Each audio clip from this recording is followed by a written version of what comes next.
ఎన్నికల ప్రక్రియలో ఈవీఎంల వినియోగం మీద జగన్మోహన్ రెడ్డి భిన్న స్వరాలు వినిపిస్తూ ఉన్నారని 2019లో జగన్మోహన్ రెడ్డి పార్టీ ఘన విజయం సాధించిన నేపథ్యంలో ఈవీఎంల గురించి కొనియాడినటువంటి జగన్మోహన్ రెడ్డి 2024 సార్వత్రిక ఎన్నికల్లో వైఎస్ఆర్సీపీ ఘోర పరాభవాన్ని చవిచూసిన తర్వాత అసలు ఈ ఈవీఎంల ప్రక్రియ మంచిది కాదని, అసలు ప్రపంచవ్యాప్తంగా అభివృద్ధి చెందినటువంటి దేశాలన్నింటిలోనూ పేపర్ బ్యాలెట్ విధానాన్నే అమలుపరుస్తూ ఉన్నారు. కేవలం మన దేశంలో మాత్రమే ఈవీఎంలను ఎందుకు మనం ఈవీఎం ప్రకారంగా మనం ఓటింగ్ చేసుకోవాలి, పేపర్ బ్యాలెట్ విధానమే మంచిది అంటూ ఆయన రకరకాలుగా కొన్ని వ్యాఖ్యలు చేస్తూ ఒక ట్వీట్ చేసినటువంటి నేపథ్యంలో ఈ అంశం మీద టీడీపీ నాయకులు కొంతమంది జగన్మోహన్ రెడ్డిని ఉద్దేశించి కొన్ని ఆరోపణలు చేస్తూ ఉన్నారు.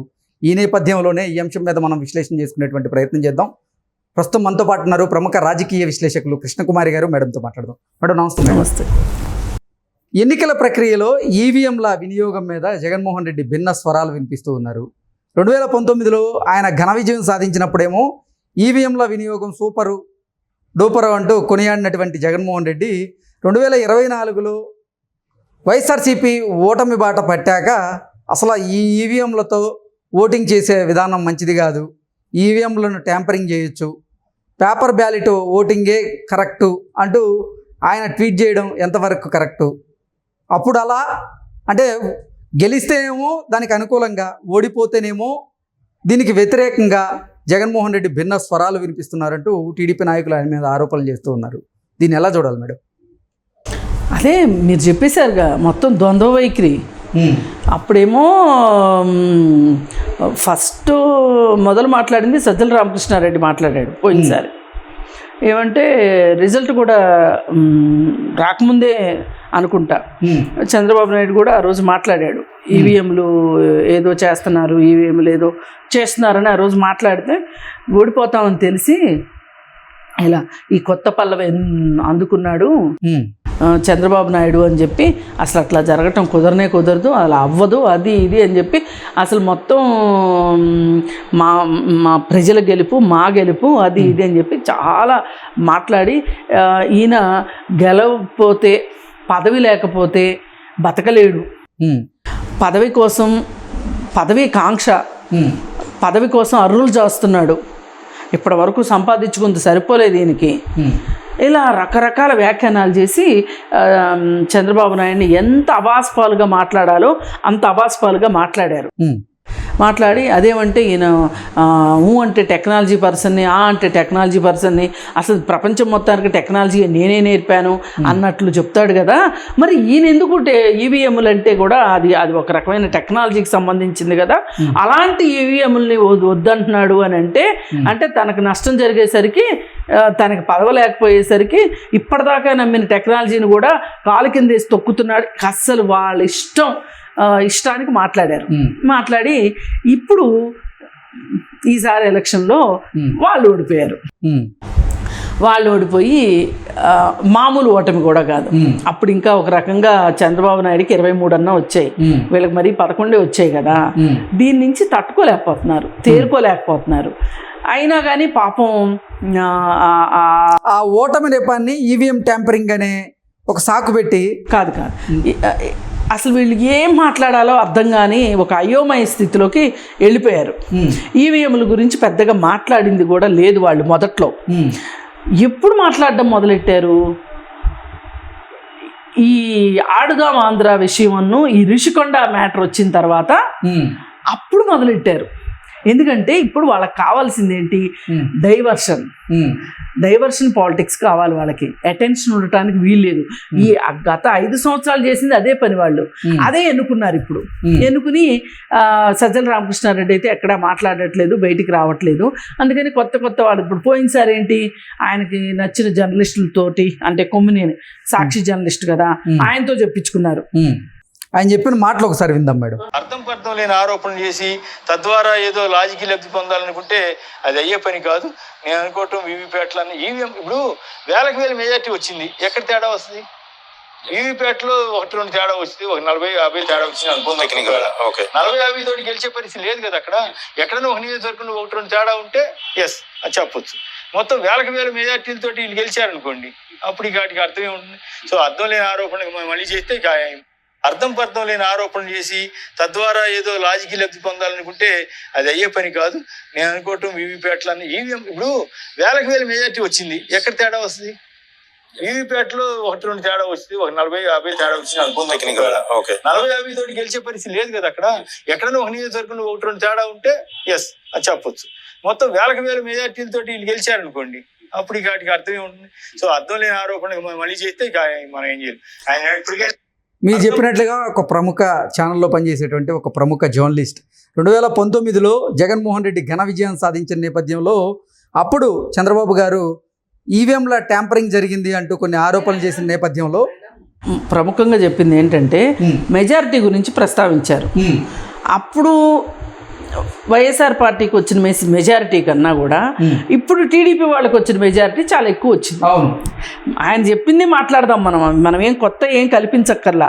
ఆ మెజారిటీ ఆయన చెప్పిన మెజారిటీ ఎగ్జాంపుల్ తీసుకున్నారు. ఆయన ఏదో 5-10 ఓట్లతో జరిగిందంటే ఏదైనా ట్యాంపరింగ్ చేశారు అనుకోవచ్చు, ఇది ఎలా చేస్తారు అని చెప్పి ఆయన చెప్పారు. ఆ రోజు ఆయన చెప్పింది పర్ఫెక్టే. సరే, ఆ రోజు చంద్రబాబు నాయుడు మాట్లాడింది తప్పు అనుకుందాం, మీరైతే దాన్ని ఆయనది తప్పు అని చెప్పి ఖండించి ముక్త కంఠంతో కావాల్సిన వాళ్ళందరితో తెప్పించుకొని మీరు పరిపాలన సాగించడం మొదలెడితే ఇక ఈవీఎంలు గొడవ అంతా ఆగిపోయి ఈ 5 సంవత్సరాలు మీకు నచ్చినట్లు పరిపాలించుకున్నారు. ఇప్పుడు మీరు ఓడిపోయినప్పుడు మీరు మాట్లాడుతున్న మాటలు ఎట్లా ఉన్నాయి? ఎవరెవరితో మాట్లాడిస్తున్నారు? ఫస్ట్ ఇది మొదలెట్టింది ఒక రకంగా ఉండవల్లి మొదలెట్టాడు. అప్పటికే ఆడుదాం ఆంధ్ర విషయం బయటకు వచ్చింది కొంచెంగా. వచ్చేసరికి ఇప్పుడు వీళ్ళేమో అసలు ఏం మాట్లాడాలో తెలియని ఈ ఓటమి దెమ్మరపాటుతోటి కార్యకర్తల దగ్గర నుంచి, ఓడిపోయిన వాళ్ళ దగ్గర నుంచి, సాక్షాత్తు జగన్మోహన్ రెడ్డి దగ్గర నుంచి అసలు వాయిస్ లేకుండా అయిపోయారు వాళ్ళు. అయిపోయిన పరిస్థితుల్లో వీళ్ళందరికీ ఒక రకంగా కాస్త ఒక తీర్థం పోసినట్టు, అంటే గొంతు ఎండిపోయి సస్తంటే కాస్త గొంతులో నీళ్లు పోసాడు ఎవరు? ఉండవల్లి. ఇదంతా పథకం ప్రకారమే చేశారు. మీరు ఉండండి అబ్బాయిలు, నేను మాట్లాడతాను కదా, నేను ఈ నిశ్శబ్దాన్ని నేను బద్దలు కొట్టి నేను మొదలెడతాను, మీరు నెమ్మదిగా అందుకోండి అని చెప్పి ఆయన అయితే చెప్పాడు. ఆయన చెప్పిన దాంట్లో కూడా ఈవీఎంల ప్రసక్తి ఉంది. ఈ ప్రపంచం అంతా ఈవీఎంల గురించి చెప్పుకుంటున్నారు, అది ఇది అని చెప్పి మాట్లాడి అసలు ఈ గెలుపు మొత్తానికి ఇది మొత్తం పవన్ కళ్యాణ్దే, జనాలు అందరూ గాలికి పోయారు, అసలు ఓట్లు వేసిన వాళ్ళు పోయారు, బాధలు పడ్డోళ్ళు పోయారు. అంటే ఇప్పుడు ఆయన యాతావాత తీసుకొచ్చింది ఏంటంటే పరిపాలన బాగున్నప్పటికీ కూడా వైసీపీ పార్టీ బలిష్టంగా లేకపోవటం వల్ల ఆ కారణంతో బలిష్టంగా లేదు, అందుకు జరిగింది అనుకుంటున్నారు తప్పితే జగన్మోహన్ రెడ్డి తప్పుడు నిర్ణయాల గురించి ఆయన ప్రస్తావించలేదు ఎక్కడ. అసలు జగన్మోహన్ రెడ్డిని ఎక్కడా దోషిగా చేయలేదు ఇక్కడ. అస్సలు ఏ మాత్రం మాట్లాడుకోకుండా అసలు ప్రజలు ఓట్లేస్తే గెలిచారు అనే స్పృహ కూడా లేకుండా ఆయన చాలా తెలివిగా కార్యకర్తలందరికీ, అంటే ఒక రకంగా నాకు చూస్తే ఈయనకి వేదాలు ఇవన్నీ బాగా తెలుసు కదా, మహాభారతాలు రామాయణాలు ఇవన్నీ బాగా మాట్లాడుతుంటాడు. మహాభారతంలో అర్జునుడు యుద్ధం చేయను అని కూలబడిపోయినప్పుడు వచ్చి ఎట్లా అయితే శ్రీకృష్ణుడు ఉద్బోధ చేస్తాడో అలా ఇప్పుడు జగన్మోహన్ రెడ్డికి ఈయన ఉద్బోధ చేసి మొత్తం అందరినీ ఒక రకంగా ఒక గొంతుకి ఇచ్చాడనమాట వాళ్ళందరికీ. ఇలా మాట్లాడుతూ ఉన్న సందర్భంలోనే ఏమైందంటే ఒక్కొక్కళ్ళు కొంచెం మెల్లగా లేచి కుంటుకుంటా లేచి వచ్చి మాట్లాడడం మొదలెట్టారు.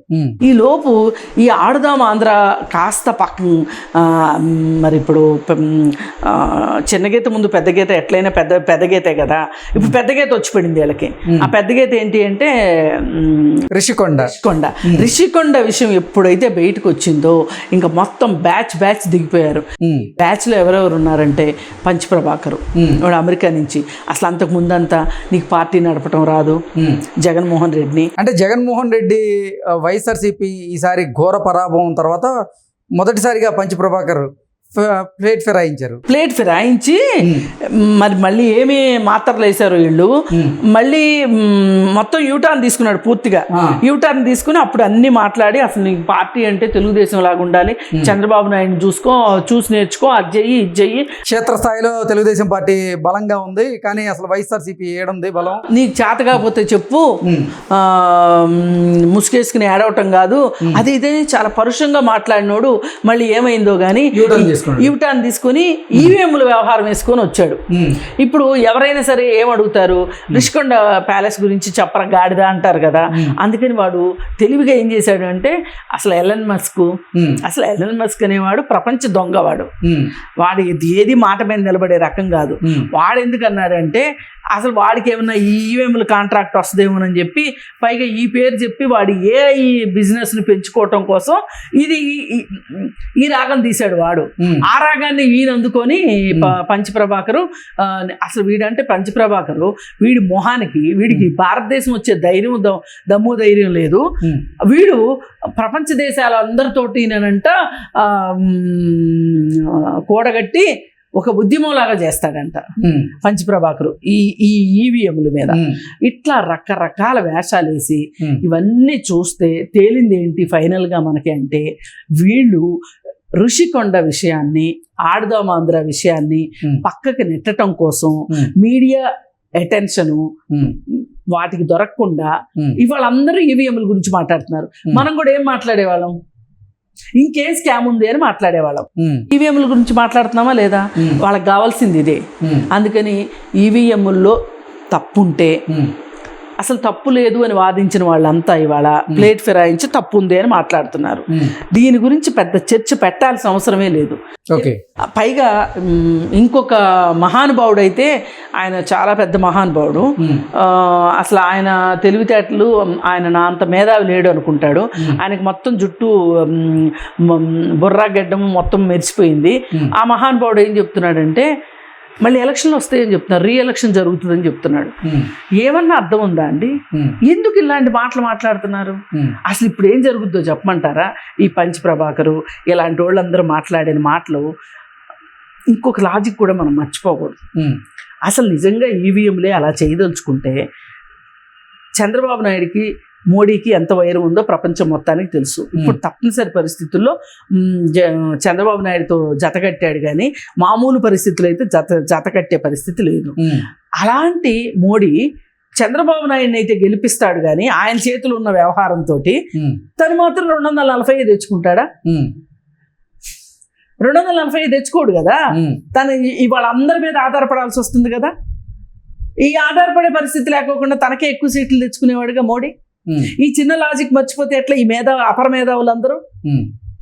అందుకని మీరు ఇవన్నీ కట్టగట్టి పక్కన పెట్టి ఇప్పుడు ఏంటి ఆలోచించండి, అంతకంటే వేరే ఏమీ లేదు.